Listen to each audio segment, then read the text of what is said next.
Sup lads, it's your boy Bandana-Boi and I'm back for another World Cup review. I just finished watching Bosnia versus Canada and what an absolute belter this was. It was interesting from the get-go.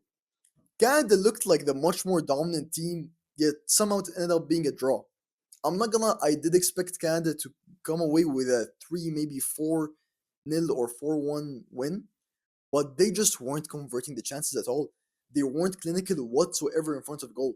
They had so many chances where they were able to drive into Bosnia's box, but they just weren't able to do anything there. They looked so nervous. It was almost scary to see where the play was actually really good, which is an upside for them, but Bosnia were able to lock them down. And also we do need to give credit to Bosnia's defense because they were playing really well, especially their captain. Let me check here. His name was Kolasinac. Kolasinac. I'm not sure, but he was an absolute beast. Sadly, later on in the game, he did get injured and he was subbed off. But let's talk a bit about the game. In the first half, in the beginning, Canada were looking really good. They kept creating chances, even though they weren't too aggressive, and they kept missing them. Jonathan David missed an absolute sitter. And aside from that, there were many chances created, but none of them converted. And then the first counter-attacking opportunity that Bosnia did have, they ended up converting that. It was an absolute crazy header.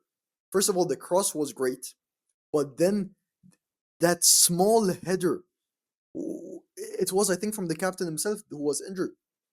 He headed it, and then Lukic, who he just scored it. It was pretty easy for him at that point, but the captain really did such a great job at just tipping the ball over with his head over the Canadian defenders and letting his, forward, I think is a striker, Lukic is a striker, just convert it. It was perfect. I don't even know how you can wait a pass that well with your head. Like, it is genuinely impressive.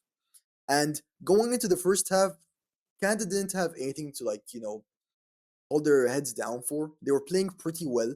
They just weren't converting the chances. And coming out of the second half, you could see that Canada really were the aggressors. They were much more aggressive. They were suffocating the Bosnian midfield.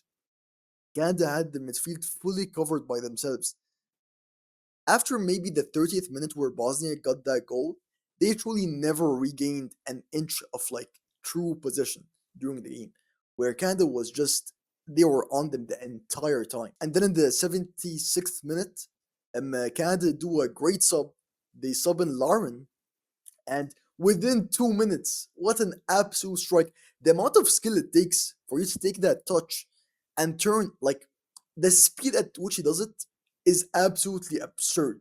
Where he touches the ball, he moves his body without even seeing where the defenders and the keeper is.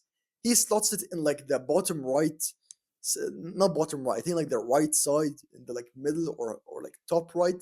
It was just absolutely insane. He truly put them back on the map. I was gonna say Canada are gonna be in trouble. I'm not gonna. As I said, this isn't the most competitive group.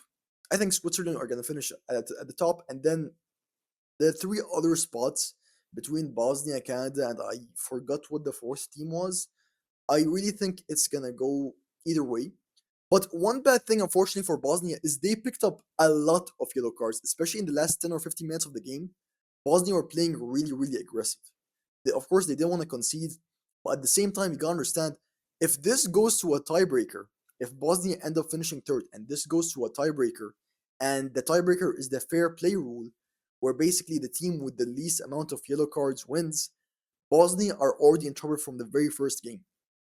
So they're either gonna need to score many goals in their next games or simply just win their games against Switzerland and the other team. Because other than that, it's gonna be really tough to see them lose out just because of the fair play rule, where they have too many yellow cards.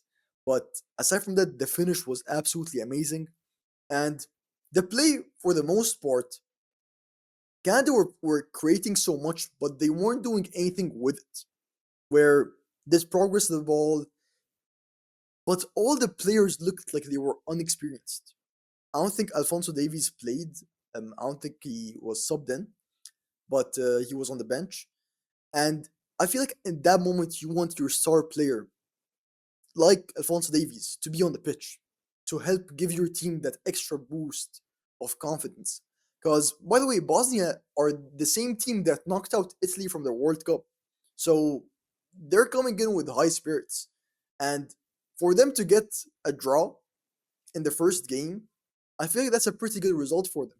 But for Canada, it feels like they really just went out of this game expecting a little more.